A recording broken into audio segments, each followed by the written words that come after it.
بسم الله الرحمن الرحيم الحمد لله رب العالمين والصلاة والسلام على سيدنا محمد وأهل بيته الطيبين الطاهرين اللهم صل على محمد وآل محمد. So these ayat that we're going to spend some time with them, this section of the tafsir, ayatul ahkam, that explains the rulings of the Quran. Let's have a look at how the mufassir, who is at the same time mufassir and what? Who looks at these types of verses. He's mufassir, an exegist, but also he's what at the same time? Faqih. Faqih. He's not just mufassir, he's faqih. To be able to extract and derive the rulings, he has to be faqih, not just mufassir. So sometimes in the Quran, we have two types of verses. One of them are direct. They give you the direct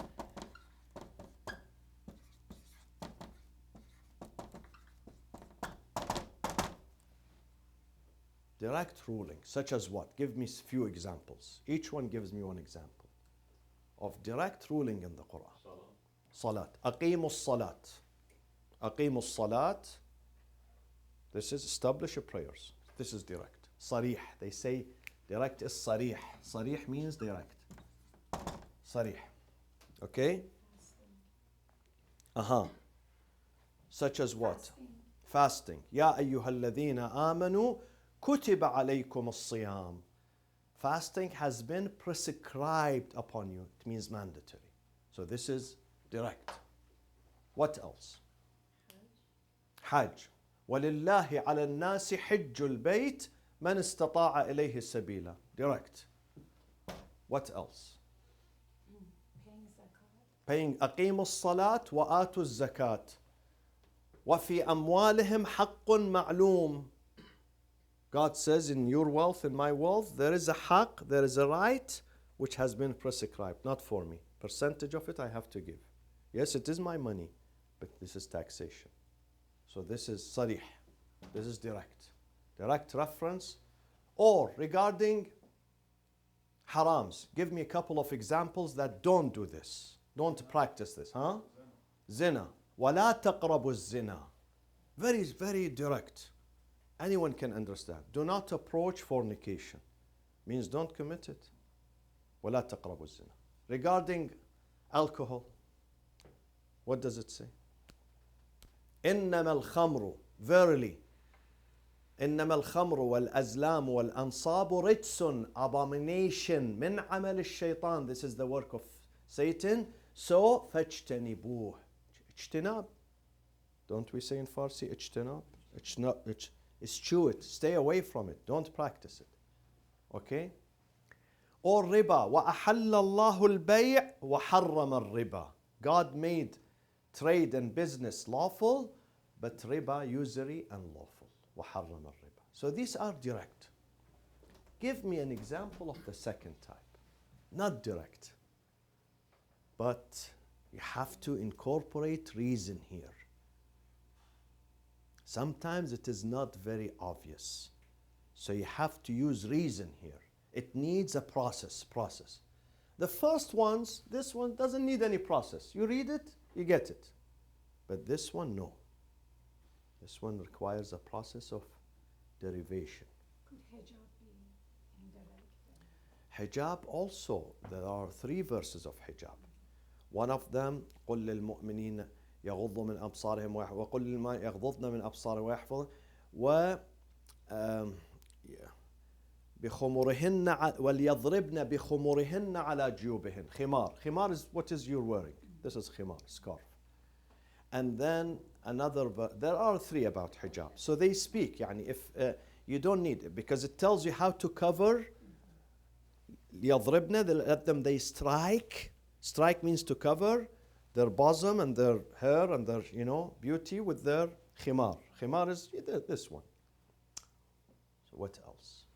Tell me something which is direct or indirect. We finished with the direct. Habibi, Arash. Hmm? No, actually the timing of the salah. What do we call the indirect? First of all, write the English name for it. Derivation. Okay, derivation.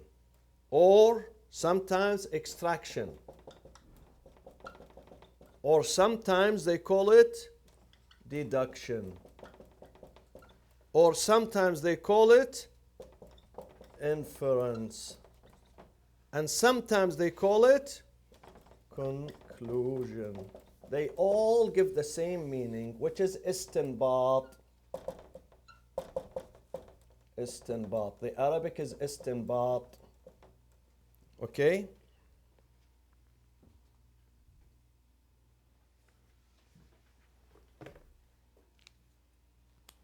Surah Al-Mu'minun says, فَمَنِ ابْتَغَى وَرَاءَ ذَلِكَ فَأُولَٰئِكَ هُمُ الْعَادُونَ. Have you read that surah? فَمَنِ ابْتَغَى وَرَاءَ ذَلِكَ وَالَّذِينَ هُمْ إِلَّا عَلَى أَزْوَاجِهِمْ أَوْ مَا مَلَكَتْ أَيْمَانُهُمْ فَإِنَّهُمْ غَيْرُ مَلُومِينَ فَمَنِ ابْتَغَى وَرَاءَ. When it comes to desire, sexual desire, they can fulfill it with their partners. أزواجهم. Partners. Or at that time, ما ملكت أيمانهم, when they own slaves. At that time. Now there is no slaves, so there is no. If there is no mawdu', there is no hukum. There is no subject, then we don't discuss it. Because there is no slaves, خلاص. فَمَنِ ابْتَغَى, whoever seeks pleasure other than this, فَأُولَٰئِكَ هُمُ الْعَادُونَ. Those are violators. This is indirect. This is indirect. Which means what? If you fulfill your desire not through marriage, through other means, then you are a violator. So what do you understand from this verse? Tell me. Why are you silent? The only way you have to get married. Mm-hmm. To have the, So if it is not marriage, if it is not within the boundaries of marriage, then it would be what? Adun, zina, illegal. فَأُولَٰئِكَ هُمُ الْعَادُونَ. Any fulfillment without marriage, whether permanent or temporary, these are two marriages. So if it is not marriage, then it is what? Udwan, it is aggression. So this is indirect. Another one, which is indirect. This is in Surah Al-Baqarah. Women who are divorcee, they can use this. Tell them, please, if you have a friend. 232. Very easy. Look at this. It says, وَإِذَا طَلَّقْتُمُ النِّسَاءَ فَبَلَغْنَ أَجَلَهُنَّ. وَإِذَا طَلَّقْتُمْ النِّسَاءَ فبلغن أجلهن فلا تعضلوهن أن ينكحن أزواجهن فلا تعضلوهن أن ينكحن أزواجهن إذا تراضوا بينهم بالمعروف. Once you divorce your wife, oh man,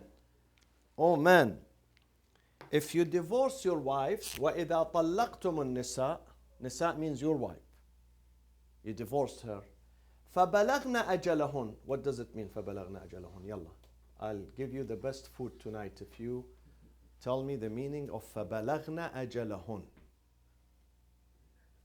Balagha is what? Verb means balagha. Means what? They reach. أجلهن.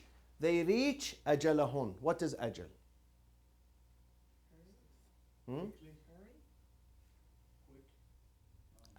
أجلهن. No. The end of what? It is end. But the end of what? Huh? The end of waiting period. عدة. The end of عدة. Not death. No, not yet. The end of iddah. فَبَلَغْنَ أَجَلَهُنْ. So if you don't want to bring her back, you have time to bring her back within the iddah. If she is within menopause, her iddah is what? What is the iddah? People get confused here. When she's still at the age of menopause, not post-menopause, what is her iddah? Menopause, I mean before, yeah. Before. Pre, yeah. No. What's the question saying? Pre-menopause, she got divorced. How long time the husband has for her to bring her back without marriage? 30 days. 33 months. 10 days. Come on. Iddah. What is the iddah? 3 times. What is the waiting period? Huh? No. Pre-menopause. That is post-menopause. 3 months. Pre-menopause. Could be less. Period every month, so is it How many periods? 3, 2, 3. 2 for the temporary, after temporary marriage. The permanent marriage, 3 periods. So the 3 periods could be less than 90 days. Less. For instance, he divorced her today. Tomorrow is her first period. She gets clean. He doesn't return her. Then she sees the second period. He doesn't get her back. Then once she sees the third blood, the third period, it's over, expired. Ajal is expired. So she reaches her ajal, the end of the, so it could be 2 months and 10 days. It depends on some women, it depends. So less than. However, post-menopause, because she doesn't see blood or period, then it has to be 3 months. قمري يعني 30 days, يعني 30 days each, 3 times 3, 90 days. That's post. But a pre could be less than 90 days. So God is saying, when they reach and it expires, do not hinder them. Adl is when you hinder someone from doing something. So don't prevent them to marry someone else. They saw someone else, they want to go with him. Marry him, because azwaj is going to be future husband. So what does that mean? Can someone help me? I translated the ayah for you, so help me to understand it. This is one of the indirect, derivation. This is the process. I'm teaching you to be mujtahid, faqih, so help me. What does it say? So what does that mean? Can go and marry. So don't hinder them. If they want to get married, don't abuse them, let them go. It could be, because sometimes they put them on hold, they don't want to. But the real meaning of it, the real hukm, the fiqhi hukm, is that the husband, after the expiration of the waiting period, he has no wilaya, no guardianship, no control over his ex-wife. Neither her father is going to have. Because for the bakir, the virgin, she needs the permission of her whom? Father. Which father? Biological, not stepfather. Stepfather is no. She doesn't have to get his biological. Now, if she doesn't have a biological father, her biological grandfather. Exactly. And if she doesn't have, both are dead, She doesn't, her own discretion. her own. But the one who's not virgin, she married before, she doesn't need neither the permission of father nor ex-husband. If the ex-husband says, no, I don't want you to marry this man, she tells him what? Get lost. None of your business, because the Quran is saying, okay, I am not yours anymore. I was yours, until the time expired. Well, the day it expires, you cannot tell me who to marry, who not to marry. You can't. So they understand from this verse an indirect, indirect. I'm speaking about indirect. Indirect ruling, hukm. Quran is not saying it directly. He's not saying the ex-husband does not have any authority over her anymore. He's not saying that. But he's saying, don't deter her. So when he says, do not deter her, it means you have no control over her. You have no say in her future marriage. You have no say. Okay? Therefore, they understand here a bigger thing. They understand, number one, a virgin requires the permission of her guardian. A non-virgin requires no permission of no one. Okay? So this is an example. Any question here?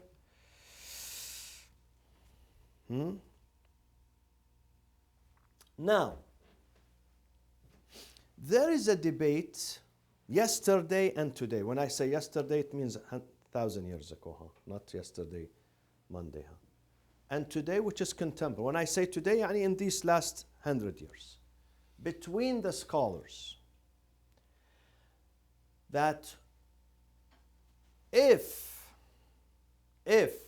someone, a wife, is married to her husband and then she converts to Islam, but the husband does not convert.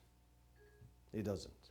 She was Catholic, she became Muslim. She was a Jew, she became Muslim. She was atheist, she became a Muslim. What should she do in this case? I'm assuming the old ruling is that she must divorce her husband. Because it's not divorce. They call it annulment. Oh, yeah. Annulment. So that the marriage comes into what? Termination. Because he's not a Muslim. So she cannot stay under the protection or the guardianship of a non-Muslim. Where they understand this from? Where does it come from? From several verses.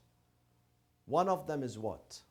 One of them is, shall I erase this? Yeah. ولن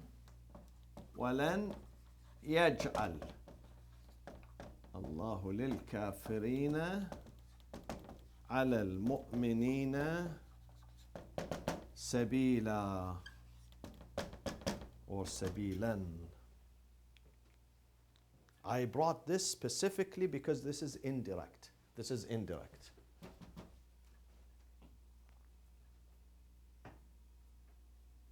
God does not allow sabil, control, guardianship or control of a kafir above or upon a mu'min, a Muslim.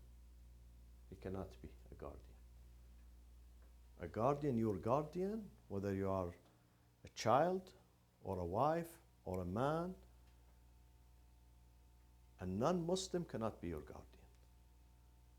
So among them is marriage. They use this verse to support their argument. But when it comes to a man not marrying a non-Muslim, there is a direct one. So this is indirect. But for that one, there is a direct one. Do you remember that verse that says, if you are a Muslim and your wife is kafir, you cannot hold to her? You don't know about this? If you are a Muslim man and your wife is non-Muslim, They cannot be together. They cannot be together. except in temporary marriage, but not permanent marriage. The direct is this. وَلَا تُمْسِكُوا بِعَصَمِ بعصم الكوافر. Yalla, I need someone to translate this for me. All of you are, mashallah, learned and intelligent. وَلَا تُمْسِكُوا, with me, say with me. وَلَا, do not hold. تُمْسِك, يمسك, mask. بعصم, this area is asam, this area. The wrist of the women who are kawafir, plural, of kafira. Don't hold her wrist.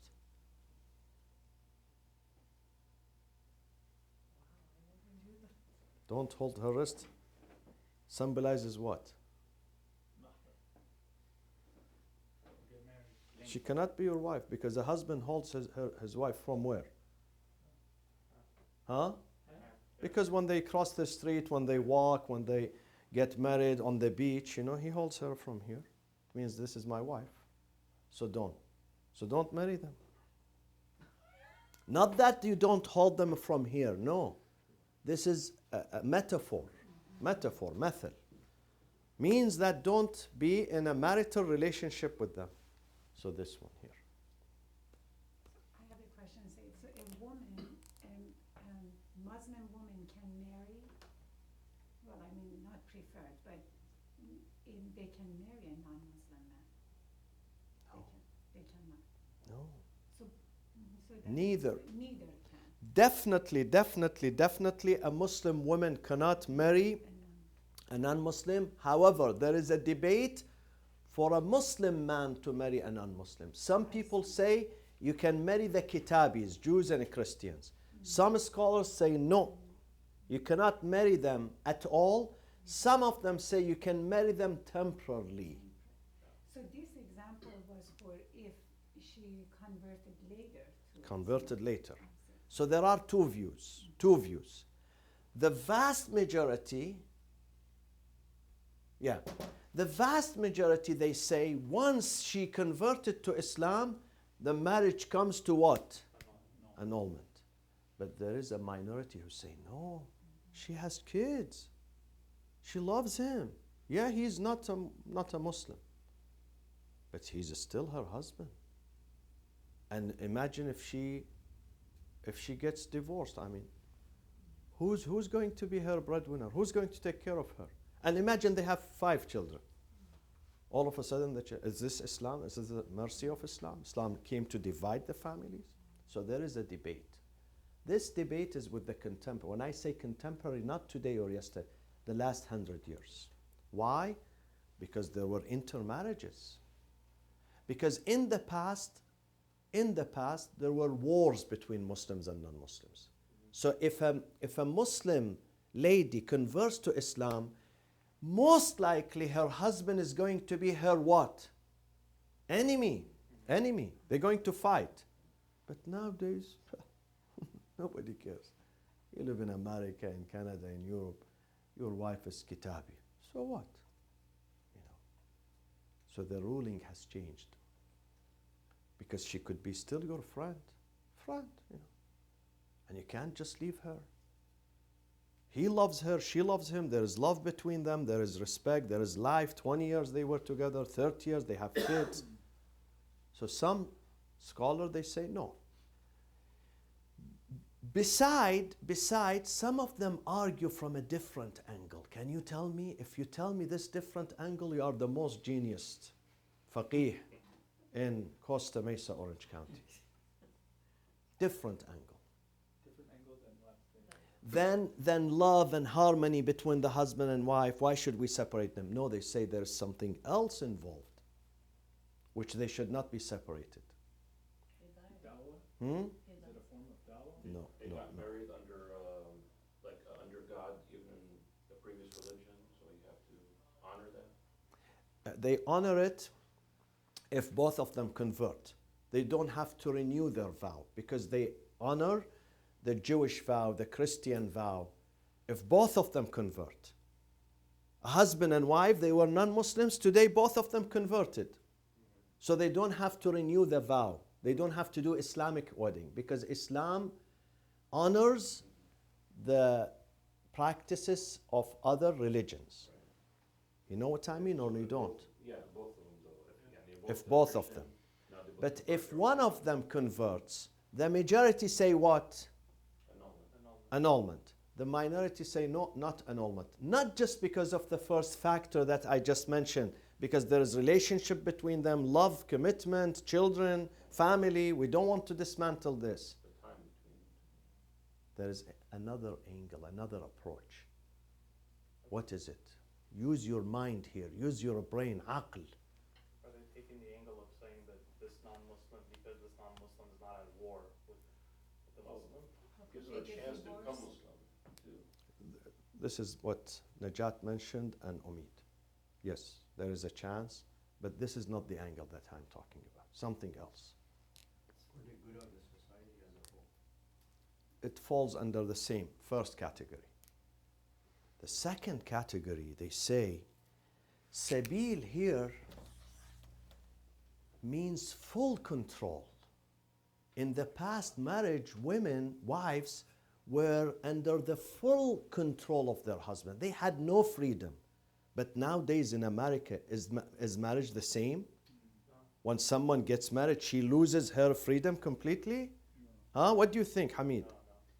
No, it's the other way around. Good answer. She doesn't lose her freedom. Today, a husband cannot force his wife, listen, don't pray, drink alcohol, don't go here, don't buy. She says, again, get lost. You have no control over. I'm not your slave, I'm your wife. So because the meaning has changed, in the past, Sabil meant full control, slavery. Marriage was slavery. You have no choice. He takes you to this country, to that country. He tells you, sleep now, wake up now, do this, wash my feet. What? You have to listen, slavery. But nowadays, the connotation, the meaning is different. So therefore, even if she converts to Islam, he does not have Sabil over her. Are you with me? So she can stay with him because he cannot control her. He cannot, unless he strips her of her religious rights. Unless. But if he says, okay, if you want to worship God, be Muslim, non-Muslim, I don't care. You know, I have my way, you have your way. Then it would not pose a danger on her. Yes. Is the justification of contemporaries based solely on their interpretation of Sabila in this verse? Because I don't think The contemporary? yeah, the contemporary. Yes. It's solely based on this. No, on two things. That we should not dismantle a family. Because this is not that he was non-Muslim and now she married him. Right. She's a Muslim. They were together. Both of them were non-Muslims. Now she found her way. So I cannot punish her because when I divorce her from husband, it's not only punishment to the husband, it's punishment for her. Right. I saw this. Did I tell you where I saw this?